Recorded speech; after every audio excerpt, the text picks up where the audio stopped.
Hi, I'm Tim Roble, and welcome to another episode of Adventure Athlete. Today I'm here to do my 200-mile review on my giant Trance.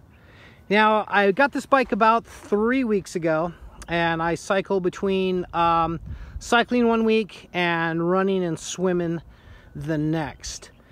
Basically, I bought this bike, plain and simple, is because my high bike is in for warranty work, and I needed something to ride. So I thought it would be good to add a, let's just say, a regular mountain bike to my lineup. Now, I have the carbon fat bike, I have the high bike, but I wanted something that I could ride everywhere with no restrictions. So this is a 27 and a half wheel, and the tires on this bike I found to be really good.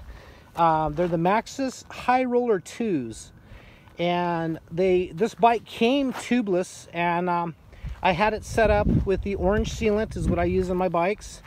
And now I understand there's a lot of different sealant out, but what are you guys using? What do you like? I've always been happy with the orange, but I'm interested in what's the best out there for stopping leaks. Anyway, what I like about these tires is they're super supple. I'm running about 18 psi in these right now, but the knobs, the durometer of the rubber is really nice, and it almost adds like another I'll say inch to the suspension. Speaking of that, the front of this bike is a 150 millimeter and the rear is a 140. In the front we're running the Fox Rhythm forks. I found those to be super stiff, and what I do like about them is they have an adjuster. I run my setup pretty stiff on a mountain bike anyway, and they're working good. You can see the dust here on the legs, and yeah, I'm cycling you know, the full amount. In the back we have the Fox Float with a 3-position full open, and I'm riding right now like in the mid open position, and then there is a you can take this lever and move it right there, and that'll lock it about 90% out for pedaling on the street. But I find that I really like just to run it straight in a down position. The cranks are 175 millimeters, but the bottom bracket actually sits kind of low off the ground. That gives a very planted feel on the bike and a lower center of gravity, like when you're standing on the pedals. It can get you in trouble a little bit on the turns. You know, pedaling through a turn, I'm used to a higher bottom bracket, and I haven't hit the pedal yet, but I've hit the heel of my foot. So that's a little bit of a something that I'm getting used to. That's just kind of a design and engineering thing, and I like it. Anyway, the Shimano shifting on the bike is phenomenal. It's the SLX, so that's kind of a lower end deal on the shifting, but so far no problems, and the bike is phenomenal. Now, I have been running out of gear riding the bike path and stuff on the streets. There's I'll probably have to go up maybe 3 teeth in the front, probably be the smartest thing to do. But other than that, the bike feels very lightweight. From the seat to the handlebars, I'm 6'3". I'm riding the extra large. I could have got away with riding the large. I test rode the large and the extra large back to back, and I found that I think for the extreme downhills, I think having that longer top tube really works out better for me. The cockpit controls and everything on the bike are great. So it comes with a outstanding dropper seat post. There is zero play in this. It doesn't wobble back and forth. Once you get your seat height set, you're good to go. It's operated by this button right here. One of the things that I did do is I did modify the shifters a little bit. This came more out to a point, and I found on the first couple of rides that it didn't allow me to access the shifters like I wanted to. So not a big deal. I just took a sander. As you guys know, I fabricate, so sanded that off, kind of a little rough, but it works out a lot better, and I'm very happy with this. This is my quad lock. I just ordered a new phone case for my iPhone 11, which will go on order this Friday. brakes. They're the Shimano disc brakes on the bike, and they are adequate for what we're doing. I can stoppie on the bike, I can wheelie on the bike, but they just don't have the same exact stopping power as the Magura. I think those are MT5s. That's what I'm running on the high bike, and I have just a lot more braking force. If you guys watch my video, what I did with the fat bike is I actually physically took the pads out, put them on the workbench, and I heated them up a little bit with a propane torch, and then I took a sanding disc and ran across the pad portion of that. And I have to say that that one little trick probably doubled the braking force and didn't have any negative effects. Now, I did not scuff up the rotor or anything like that, just the pads.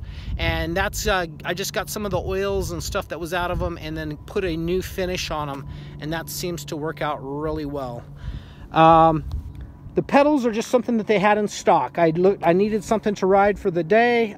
Since the caps were blue, my quad lock was blue, I went with blue pedals. I don't know if I actually like that or not, but I'm happy with it. I'm happy with this bicycle. All in all, I'll give this bicycle a 9 out of 10. One of the phenomenal things that I love about this bike is it's solid, it's stiff. When you apply cranking force, I'm 235 pounds, and when I apply force to the pedals, I'm putting a lot of force down there, and the pedals, the lower bottom bracket, the cranks, nothing, the suspension pivots, nothing is flexing on this bike. It's solid. Another thing I do like is the single speed up front. I think is a good alternative to go. I don't think we need as many gears as we thought we did back in the day. I think this is a much better ratio, and even riding up here out in I'm out behind Cal State in the San Bernardino Mountains, so you can kind of see the varying in terrain. Coming up this hill was a hike-a-bike. It wasn't a full pedal. I know I've done it on the e-bike before, but it's just too much for me to do on the regular pedal bike. But yeah, it's a mix of terrain, and I'll work my way up through the hills here, and I'll end up at the top there, and I'll come back down. It's about a 32-mile loop that I do out here, and I got the day to spend, so I'm not really pushing for trying to be done anytime soon. And that's why I thought, well, I'll shoot this video. I like that we don't have chain slap on this bike. I'm sure that in certain circumstances it does, and I can see that there's evidence of a strike, but it's well protected.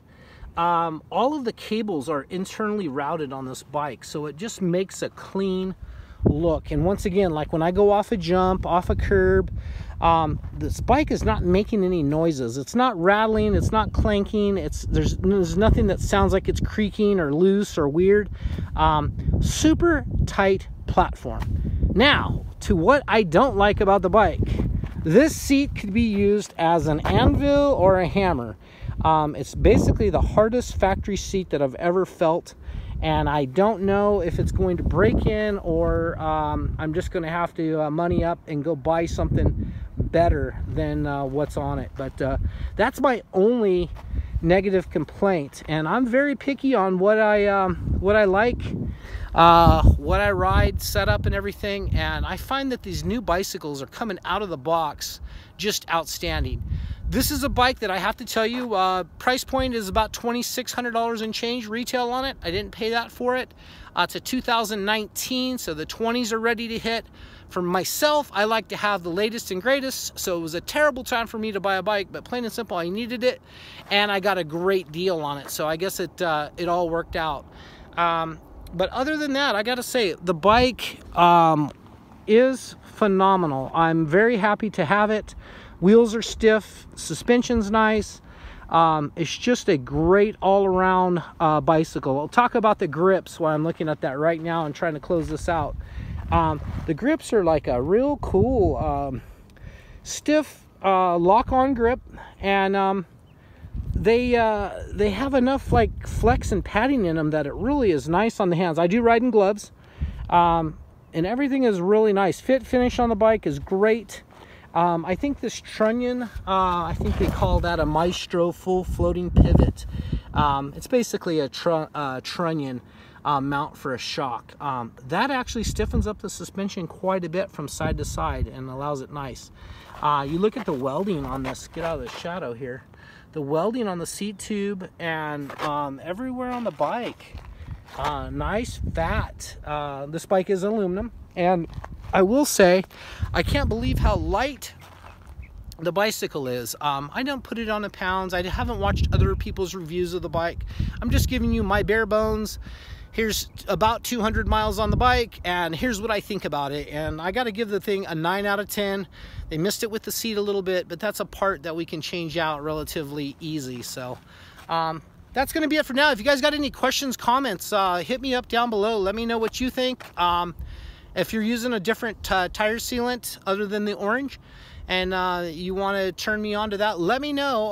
I would like to test out some different stuff because I'm always looking for the best solution in the product range.